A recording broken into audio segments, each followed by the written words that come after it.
All righty, boys and girls, welcome back to another episode of the Red, White, Claret, and Blue Show with your hosts, Alex and Chris, 21 Savage, the way he's killing these casinos, Condit, your American villain voices, and as always, serving up the lukewarmiest of lukewarm opinions.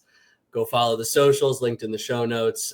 Please go listen, rate, review, subscribe on anywhere that you get your podcast because we are there. If we're not there, let us know and we will be there. We should be there. Chris, you just got back a few hundred richer, a few hundred grand richer. No. Few bands in the suitcase. No. How are you doing, my friend? I'm doing well. Just got back today from the state of Mississippi. Did stop and get a chance to stop in a casino a little bit after my meetings. Won a couple $100. Never a bad thing there. But more importantly, got to stand on the banks of the mighty Mississippi, which I had never had a chance to do. I'd driven over it. I'd flown over it. But I never actually stood there and kind of took it in person. It was pretty cool. It's the scale of that river is impressive. Were you on a riverboat casino? No. I just went to the banks. I was curious. Yeah, we were doing the valuation. I know. Had I been on a riverboat, you would have been getting texts and videos of me on a riverboat. No, I was there. There are casinos along the banks in Vicksburg, which is where I ended up yesterday after my meetings. And obviously I'm going to take a chance to play a little because I have a gambling problem. So here we are. How are you? Chris, this isn't your therapy session. It kind of is. Actually, you know what? Yeah, on bad days it is kind of. I'm doing terrible, my friend, if I'm going to be completely honest with you. I am looking ahead to a week of painting my wife's office, which she well knows I despise painting. Okay. I did not do it, but she did my lovely office, as you can see here, so I had to reciprocate. Interesting. I am still recovering from last night. I don't want to talk about it. I woke up feeling ill today, physically ill, like a person had died. And, I can only imagine that's how I'm going to feel on Sunday if Villa don't figure out how to get this done or somehow to screw this up. So with that, let's dive in. And part of the reason why, for the listeners, why we're a little late this week is because there wasn't really much to talk about on Sunday. Villa played great. They absolutely dominated for most of the game against Spurs, got their 2-0 victory, coasted out, handled it perfectly for a team that wasn't really there to try and win all that much. And, we were going to hop on it and do a pod with our usual analysis and all that kind of stuff. But what are we analyzing? Because they weren't there to play. Villa did what they had to do. But are we taking anything to the next game or the quote unquote rest of the season? Not really. And so at that point, we realized it's better. Let's wait until the City game. Let's wait until the end of the Europa League final so that at least we can come up with some kind of commentary on what this Spurs game means. So we're not going to do our usual tactical analysis or anything like that. Like I said, Villa played great. I've got a few good points here. Bad point was that Man City ultimately won the next day. But Villa are now 21 home games unbeaten. They have not had a longer home beaten run since they had 24 in 1977. Believe it or not, Chris was not even alive then. He was not. I thought our defense played great. All of them read the game so well. Great interceptions. Even the guys who have been maligned defensively, not necessarily on this pod, but overall, Maatsen, Pau Torres, I thought were fantastic, snuffed out danger, and really started a lot of our attacks going the other way, the two of them. And, we've said repeatedly, and thankfully we've been saying it a lot more often, this was domination in every aspect. It was a game that Villa should win. They went out there, they got it done comfortably. There was no doubt. at really any point that we were going to be frustrated. Chris, is there anything else that you want to add on this Spurs game before we talk about what people really want us to talk about? I would only add to what you said about the defense that everybody played really well, and I actually thought that Son, considering that he hadn't played in such a long time and he'd been on the shelf, I thought he looked pretty lively and ready to play, and if not 100% right at it. I mean, he was very effective, and I thought, and I know we'll get more into this later, but I thought Matty Cash was pretty good in terms of shutting him down, and I just think that we need to remember that although Son is getting a little long in the tooth, he's still one of the most effective players in the Premier League, and he looked it while he was out there on earlier in the week against Villa on Friday. Or I guess last week at this point on Friday against Villa. And I also I want to give the two goal scorers a lot of credit because they don't score a lot of goals, either of them. Kamara got his first Premier League goal, and Konsa had a really nice goal. It was a great game. The only concern, and I wouldn't even call it a bad point, the only concern that I had as it was happening sort of in the middle of the first half was you were starting to worry, like, man, are we going to break these guys down and get the breakthrough, or are they going to spring one on the counter and all of a sudden it's going to be 1-0 and we're going to be chasing it? That was the only negative that I could think of in the 90 minutes. Konsa is a hell of a finisher. Let's rewind to that a little bit. He's had a couple of stunners this season. I mean, maybe we don't need to sign another striker. Maybe he's our backup striker. Maybe he's our penalty taker. You know, when you get him in the box, he can certainly finish them. I agree. Spurs definitely looked dangerous on the counter. There was that one moment in the early going. When we got countered off our corner. No, it started the second half, 47th. Oh, I thought you were talking about the one that Son put over the bar. No, not that one. 47th minute, we actually almost got countered off of our own corner again. Luckily, they had a heavy touch. Maatsen sped back and took it off and played it back to Emmy. But that was probably the most nervous that I was throughout the game. So, with that, let's not bury the lead anymore. Let's talk about Manchester United, okay? Yeah. Everybody knows when these games are on Sunday. You will be at the pub. I am trying to be at the pub if I can be a very fast painter. And there is everything to play for on the final day. So just for a quick refresh of the table, most people know this by now. City is in third, 68 points plus 26 goal difference. They are at Fulham. Newcastle, 66 points plus 22 goal difference. Home versus Everton at St. James Park. Interestingly, I saw of the top 7, Newcastle actually has the most losses with 11. Villa and Chelsea have 9. Forest has 10. I thought that was kind of surprising. Yeah, the winner there. Chelsea, 66 points plus 20 goal difference at Forest. As we know, Villa 66 plus 9. We are at Manchester United. And then Forest 65 points, a plus 13 goal difference, home versus Chelsea. Chris, at least right now, goal difference really feels like it's going to matter. I think it'll be very interesting if it does, because you will never let me hear the end of it, because I've been saying for 2 years that goal difference is not something you need to focus on, because I agree with the Emery style in that I don't agree with everything Emery does. I agree with a lot of it, but I agree with his idea that just score more than the other team, and that's all that matters. You're chief Emery defender. You are basically Mrs. Emery, Senora Emery. the way you're defending him on all fronts right now. That was almost your nickname at the beginning. Only against ridiculous claims. We don't need to get into that right now. But so with everything that's happening, obviously the first thing that needs to happen is Villa need to win, right? We need to get the 3 points from Man United at Old Trafford, which is a place that traditionally Villa does not play very well. Out of those other games going on, all of them look like they could potentially break Villa's way, but I don't know that you would necessarily say that any of them look likely to break Villa's way, with the possible exception of Forest versus Chelsea. I think that's the most likely one to get the result that we need, which is just not a Chelsea win. That'll get us to where we need to be.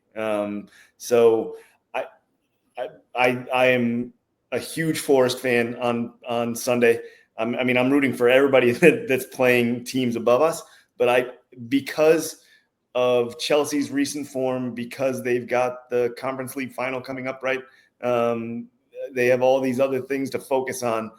I know they have a separate squad for that. I understand that. I know it's different, but I just feel like that's the one that's most likely to break our way and could catapult us into Champions League. If it doesn't, we're going to spend a lot of time looking back at results and saying, well, if we hadn't dropped a point here, down the line, because Lord knows there were some frustrating moments early on, especially in this season, where we dropped points where we shouldn't have. Yeah. So I guess I'll go game by game. And it's funny. I think that the FA Cup victory for Crystal Palace potentially hurt us in a couple different ways here. First off, City. They just played Bournemouth, who kind of rolled over for them, and now they're at Fulham. Had City won the FA Cup, 8th place would have been a Conference League spot. Mm-hmm. Fulham and Bournemouth would have been in play for that 8th place Conference League spot. Neither of them are now. They're coasting out of the season. I think Fulham, much like Bournemouth, doesn't really care. And City is back to their machine-like ways. The DNA is there. They'll get it done. Newcastle at home versus Everton. There is the stat running the rounds that Newcastle haven't won at home versus Everton in 3 years or something like that, or haven't beat Everton at all in 3 years, whatever it is. Sean Dyche out of retirement coming in here, like bring him back for one. Sean Dyche out of retirement. 2, take into account the fact that 1, Everton 2 have nothing to play for, and 2, they just closed out Goodison Park. Yeah, like one of the most famous, prominent old grounds in all of England. They pulled out a huge emotional win there. You think they have anything left in the tank to win at Newcastle away or get a draw? I don't see that. This feels like they can get a draw if they muck it up. Just bring Sean Dyche out there and just start hacking at guys' shins. Let's go. I feel like their season ended last week. I think that's what they put all their energy into. So then you look at Chelsea versus Forest. And the interesting thing here is that Forest need to come out and play. They need to take the initiative because a draw doesn't do it for them. They have to win. And that is not something that we are accustomed to Forest needing to do. Mm-hmm. And they already, as we've spoken about numerous times on this podcast, have had an awful record against the top half of the table. Like the majority of these 69 points that came over the first 2/3, 3/4 of the season when they beat up on places 11 through 20. And then you look at their recent form. Did they pull out the win against West Ham last week? Yes. Is Chelsea without a striker? Yes. And I want to say that they can come out here and muck it up enough, and because they'll push for it and because Chelsea doesn't necessarily have it going the other way, that they can at least get a draw here if Villa can pull out a win. Maybe it's last night carrying through. Something just doesn't feel good in my gut. I'm not confident. You can't let the Knickerbockers disaster color your entire world. It does, Chris. It does, though. For those of you who don't know what Alex is talking about, you could tell me I shouldn't care about any of this stuff to the level that I do, but I do. No, he's talking about his beloved New York Knicks, who blew a game last night in spectacular fashion. And now that is affecting his entire outlook on an entirely different sport in an entirely different country. Just so we put that in perspective. Sport is sport. All right, so let's talk about whether Villa's going to get the win or not to even make what happens elsewhere relevant. Yeah. Let's talk about Manchester United. I have no idea who's going to play for them or really how they're going to play, and we've been saying this for weeks. Ruben Amorim, who I actually still like as a manager, I appreciate the candor. I think he's got a little bit of that that mentality that caused us to construct the Church of Ange a little while ago, and that he tells it like it is. And when his team sucks, he says that they suck. And yet at the same time, he seems to be trying to talk himself out of a job. There are recent reports that said that he actually wanted to quit back in January. He got appointed in November and realized the club was so toxic, he was ready to quit in January. And the football director and some people in his inner circle had to tell him to stick it out. So who knows if he'll even be here next year. Now, let's talk about some of the might can him. I mean, they might get rid of him. Apparently, Sir Big Jim still believes in Amorim, but who knows? And who knows why he would believe in him? Because they've earned something like 12 points since December 15th. Yeah. Their last league win was over 2 months ago on March 16th. They dropped from at the point he was appointed 7 points off of the Champions League to 27 points off now. Yeah. On the season, they've underperformed their expected goals by nearly 8. And now what's interesting is one thing that I wanted to look at. How did they do after their European matches? Did they get a bump from that? Did they draw, whereas otherwise they were losing, so on and so forth? More recently, they're losing after all their European matches. Now, I think that's because they kind of started to rotate the first 11 and basically played their starters in Europe. Beforehand, they were actually pretty decent around their European campaign. They had a lot of wins and draws after those matches rather than losses. But, you know, that's kind of grasping at straws to find a reason why they're good. Yeah. Yeah. It's bleak. It's to the point now that you almost feel bad for Man United fans. No, you don't. Which is, well, let me finish. Like that's a crazy sentence to say, because they've been like the gold standard in a lot of ways for a long time, less so recently, but even when they were not to the standard that they would expect, they were still in and around the European places, and like finishing 8th would be considered a catastrophic season for them, you know? And now here they are on 38 points, just above the relegation zone. In a lot, not any, but in a lot of other seasons, they would be in an actual relegation fight right now and need points on the last day to stay up potentially. But that's not the case this year. But it's just, that's such a crazy low amount of points. And I think one thing that Villa have going for them in this game is that the atmosphere around that club right now is crazy bad. You can feel it from here in America, how bad things are over there, because like losing that Europa final has major implications for Manchester United on the business side, and everybody's feeling it. I mean, I forget which of their players, might have been Garnacho, came out and literally said, we played like bleep, or this season's been bleep.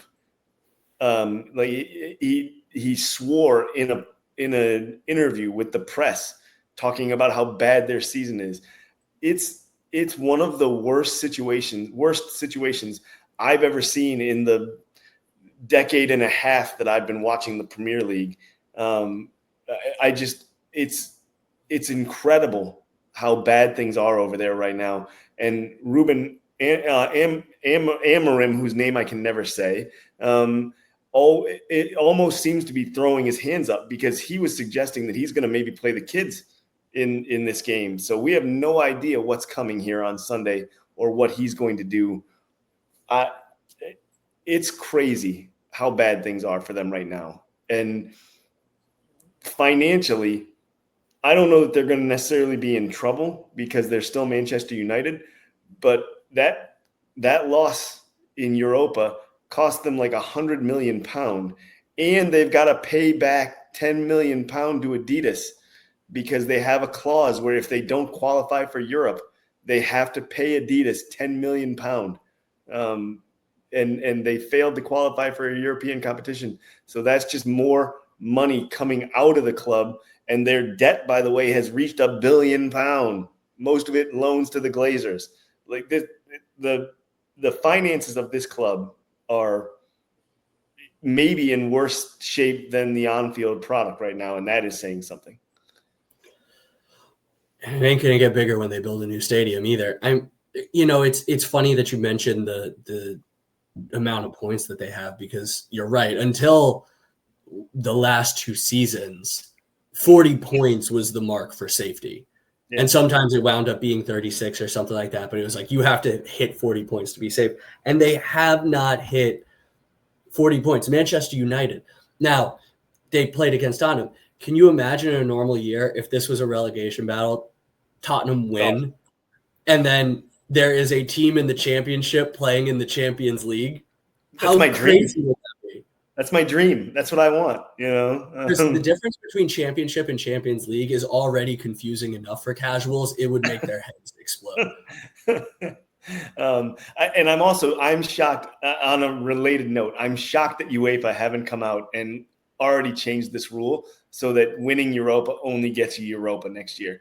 It's not Champions League anymore, because that disaster cannot happen again. And what better way to decide that crap fest than an own goal? Because that was one of the worst finals you'll ever see at any level. Now, I will say I'm glad that Manchester United lost this match, and I've said this to you over text as well. There was the belief of, oh, well, if they win Europa, they're going to get drunk for 3 days and the season's over and they'll be happy and be hungover the way we were against Crystal Palace. I didn't see that happening. I was much more of the mind that they win Europa, they get a little wind under their sails, they're parading the trophy around Old Trafford, they want to end the season on a high, the fans are immediately behind them, and they have the opportunity to take us out of Champions League at the same time, be like, hi, you didn't make it, and we're in 16th, 17th, and we qualified.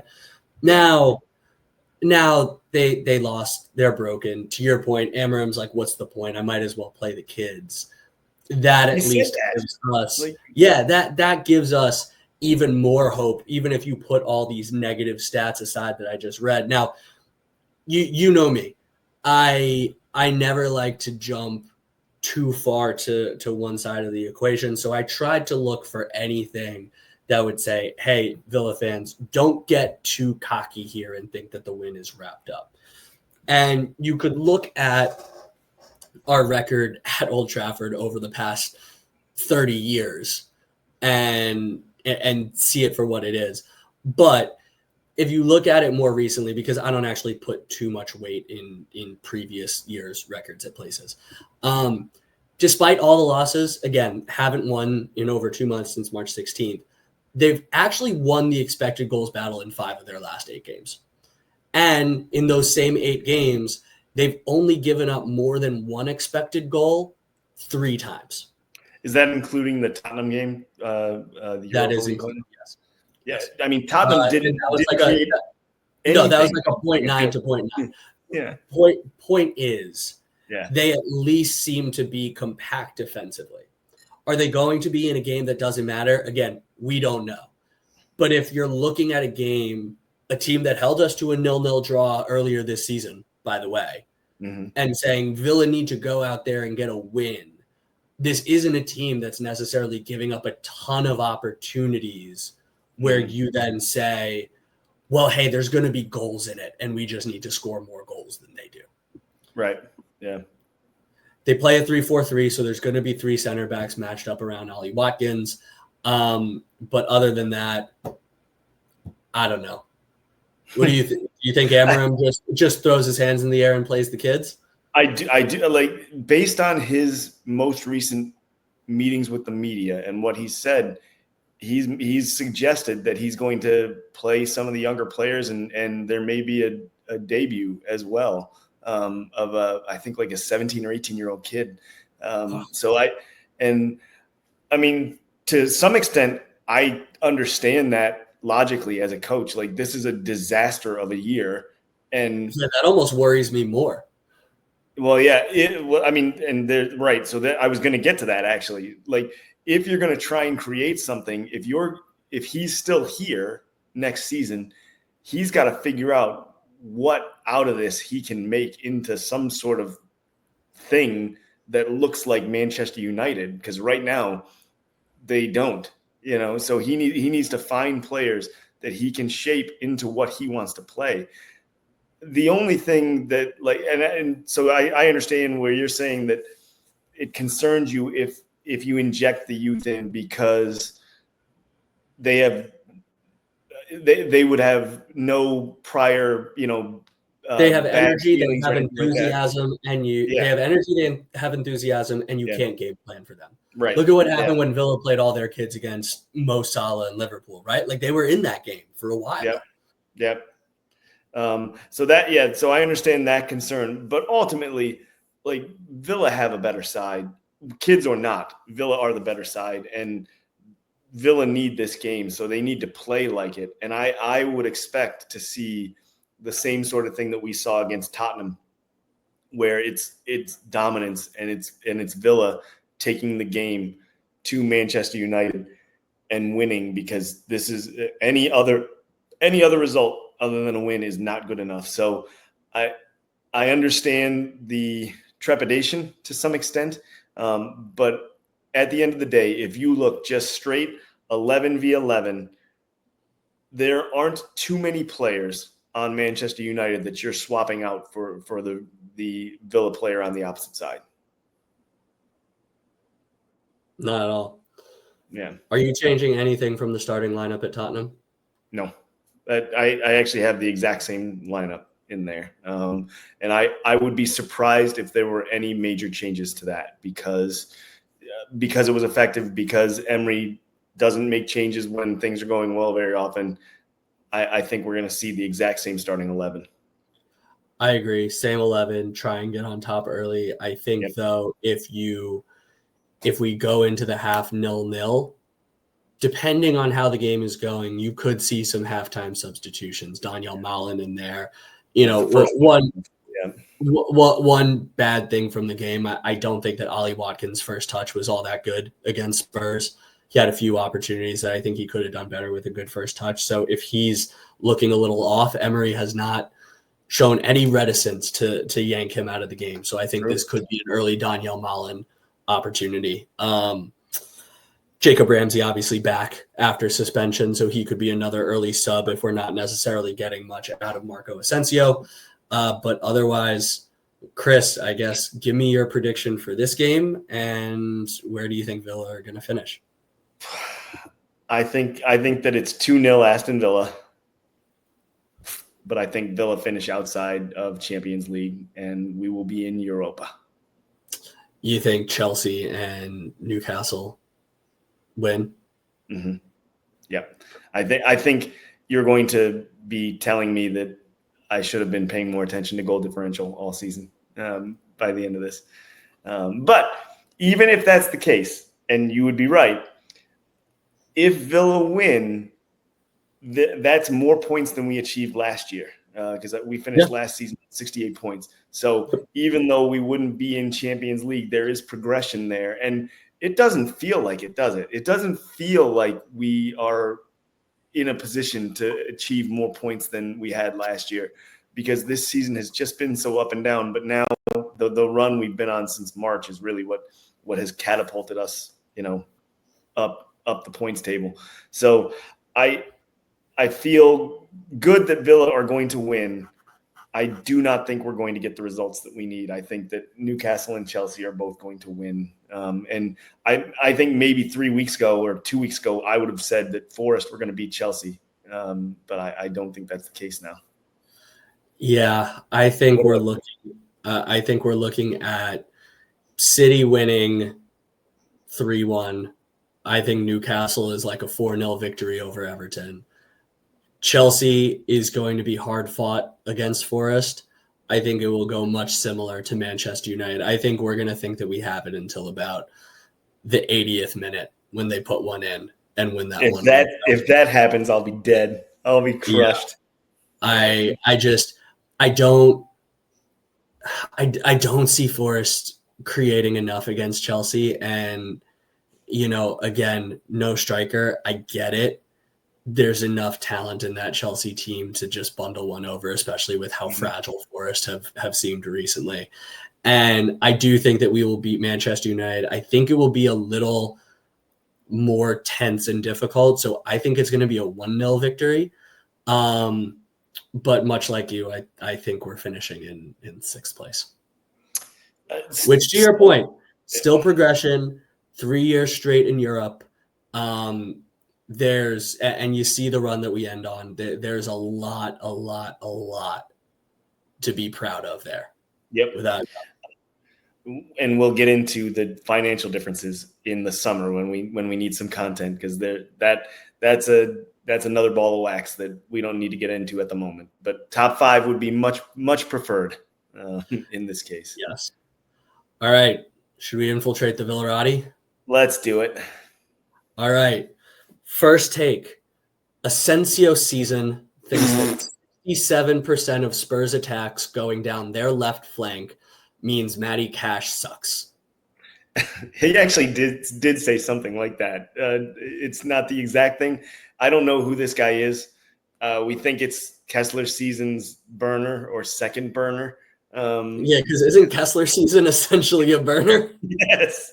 But every time we say his name, I'm just going to do that because that was the stupidest take I've ever seen. So he brought up that Spurs attacks all came down their left, the Villa right, and that means that Matty Cash is bad because they were targeting him.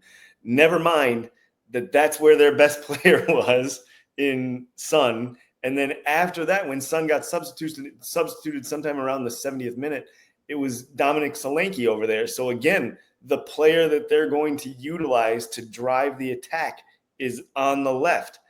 It makes sense that the bulk of their attacks are coming from the left. Like, that's an insane thing to say.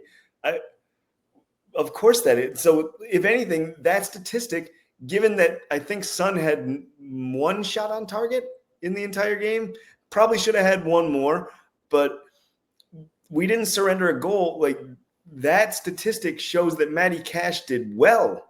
If they were constantly going down his way and we weren't giving up chances, hats off to Matty Cash. Have a tisky on me, baby. Let's go. Yeah, and it's funny. He said something in his replies of every team sees that it's our weakness, and the fact that we can or people defend him is crazy. And it's like, our run of clean sheets has shockingly coincided with Matty Cash being the healthiest that he's been all season long. Right. And so there have been changes all else across the back line, but he has been healthy. He has played very well within the past few games. He's probably had at least 1 man of the match performance, if not multiple.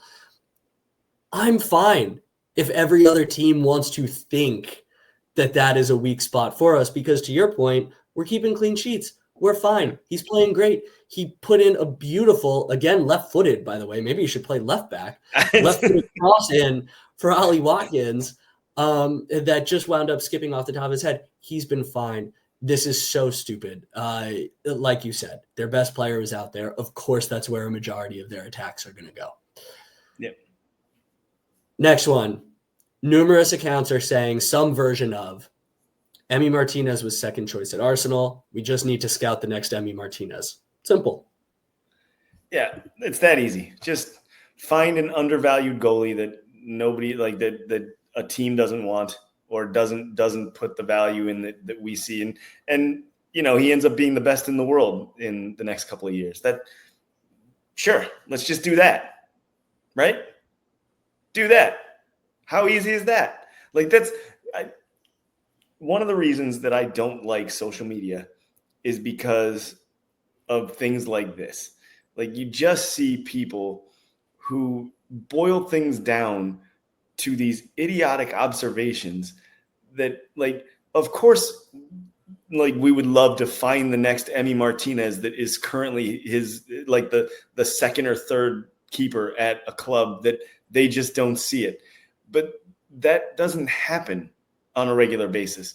Like, we will probably never get a goalkeeper as good as Emi Martinez as cheaply as we got him ever again. And Arsenal have been trying to replace a guy since they sold Emi Martinez. You know, they've gone through like 3 different keepers now in that time span, trying to find their number one. If you could go back to their board right now and say, hey, you can sell Emi Martinez for triple what you sold him to Aston Villa, or you can keep him. They're going to keep him and make him their number one, and they probably win a league title.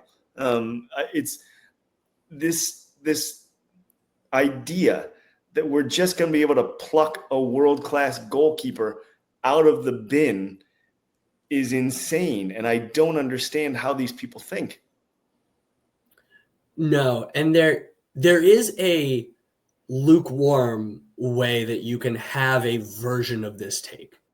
And the version of this take that is lukewarm is Emi Martinez is a world-class goalkeeper. On his day, best in the world. Won 2 Yashin trophies, right? And you could also think that he could potentially get back to that next year. Mm-hmm. This year, Emi Martinez was not a world-class, best in the world goalkeeper. Now, excellent leader, great in the air, great command, but Villa conceded a lot of goals, and he was at fault for a lot of those goals. So if you have the take of, hey, everybody, calm down, we don't need to replace World Cup winning Emi Martinez. We need to replace top third of the Premier League Emi Martinez. That all of a sudden becomes an achievable goal. It doesn't just mean that we can pluck somebody's second choice goalkeeper and, to your point, turn them into the best goalkeeper in the world. But this is where social media gets blown out of proportion, where we have hot takes that we need to pour some cold water on. Like, that's never happening. It's not simple. To find any second choice goalkeeper around the world and know that they're even going to turn into a reliable starter. Steven Kelleher's been great as a Liverpool backup. Is he going to be that good week in, week out? Who knows? We don't know, because he hasn't been necessarily given that opportunity yet. So it's not a given. I mean, like, everybody else's scouting department is also working, right? So it's very rare that you find that sort of value just because everybody else is. I mean, if you want to look at clubs in the Premier League that do it particularly well, look at the Brightons and Brentfords of the world, right? They're always finding value, and to some extent, Nottingham Forest, although they've spent a ton of money, but still they found value in players where others didn't see it, or they were able to build a squad reasonably well with less expense than the huge spenders. Although, like I say again, Forest spending did get pretty crazy over the last 2 years. But so one of the things that I think that fans tend to forget, and you or I are probably guilty of this at some point as well, but there's more than just one side of this transaction, right? Like, Villa are trying to find the best deal they can for whoever they're going to replace. Everybody else is doing the same thing. There's the third element is the player themselves. You know, do they want to come to Aston Villa? Do they want to leave their current club? Do they want to go to a different place? Whatever. So all these things are in play. But the bigger point I want to raise, if Emi Martinez, and I know this wasn't where we were going, but if Emi Martinez is going, I think that's going to be a tough one to swallow as a fan base for the 2 reasons. His leadership on the pitch is unquestionable, and his vibes, you know, just the confidence with which he plays is intoxicating and infectious. Yeah. Then the other part is he from the beginning has said that he wanted to come to Aston Villa because Aston Villa is a big club and he wanted to win championships. He wanted to win silverware. He wanted to win trophies. And to have him get this far and come this close and not have achieved something, even like an FA Cup or a Carabao Cup or something where he could have lifted a trophy with us, and then for him to try and go do it somewhere else would be difficult for me as a fan to swallow, because he's been extremely loyal to the club and he's been part of the reason that we've had this resurgence. Because when you get the best player in the world at a position, which he is or was at least for a time, all of a sudden you look like a different club and you look like a place where players want to come and play. So I like his impact on the club in the time that he's been here, even though it's only been 4 years, his impact is almost impossible to state how big it is. And it says a lot about who he is as a man and as a personality and as a player, that he's been able to achieve this with Aston Villa in such a short space of time. Agreed. And so the last thing that we were going to talk about, bring some tears to the eyes, was his tearful applauding of the fans at the last home game last week. You kind of already talked about everything that he meant, so we can put that one aside. And let's talk about another favorite of the pod, Leon Bailey, coming on, clearly already tearful as his number went up. He came on, you saw him on the broadcast just wiping away the tears as he kind of got into position, had that very personal moment with the turf afterwards. I don't say something, man, before I start breaking down. So Leon Bailey's been a favorite of our podcast since we started it 2 years ago, or whatever it was, a year ago. And he's had a much more up and down time at Villa, if we're comparing him to Emi Martinez. But I've always loved him as a player. And one of the things that we have talked about consistently throughout the last year is how we've seen him grow as a man and as a leader. And everybody knows exactly what I'm going to talk about. We've got time.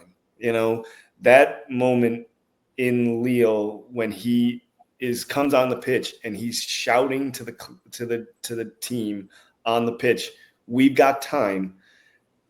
That was a leadership move that I don't think we wouldn't have seen from him in his earlier career at Aston Villa. To see his growth particularly under Unai Emery, has been impressive. And it looks like it's almost a sure thing that he's going to get transferred, and sold. Wherever he goes, I will always be a fan, and whatever team ends up with him, they're getting a heck of a player and a heck of a man, in my opinion. I'm touched to see how much this journey has meant to him with Villa. I mean, he signed to play for Dean Smith.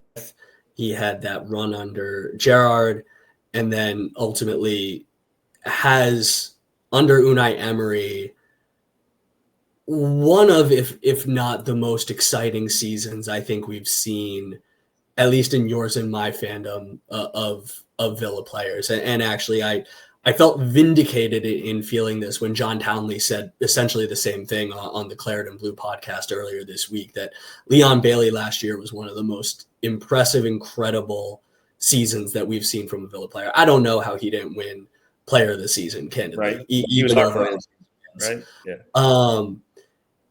And it hasn't always been easy for him here. And I would say if he's been here for 4 or 5 years, but probably 3.5 of those, the fans have been on his back. And yet you see the connections that he's made with his teammates. It seems like everyone loves him. You see the connection that he's made with the club. He's always got time for the social media team, for all that kind of stuff. The leadership that you mentioned, and we've said repeatedly this year, even when he's not been at his best, he has he's clearly meant something to Unai Emery for what he brings to the team. We talked about the way he was clearly gutting out an injury to make sure that we were able to see it out against Bayern Munich. He's put his body on the line for the club. You want players to come through who know what the badge means. And so you're right. Wherever he goes, I'm going to be a huge fan of his. I'll probably keep buying him back with every generation of FIFA that I get after this until he retires. And, I hope that he's one of those people that stays around the club, like an Elmo or like an El Ghazi has been, kind of through and through Villa on social media. He's one of those guys that I think in 5 years we'll look back on some of these seasons and some of those games and some of those contributions and recognize what we had with him. And I hope that he gets props at that point. And he's a heck of a finisher, man. Don't forget that either. He's special in front of goal. So it was difficult to watch those two in particular.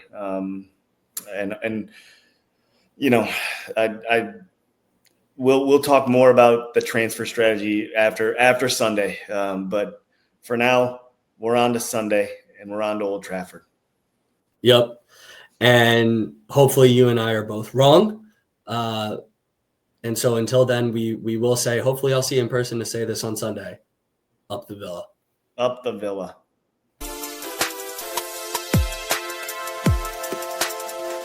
Hi, Mom and Dad.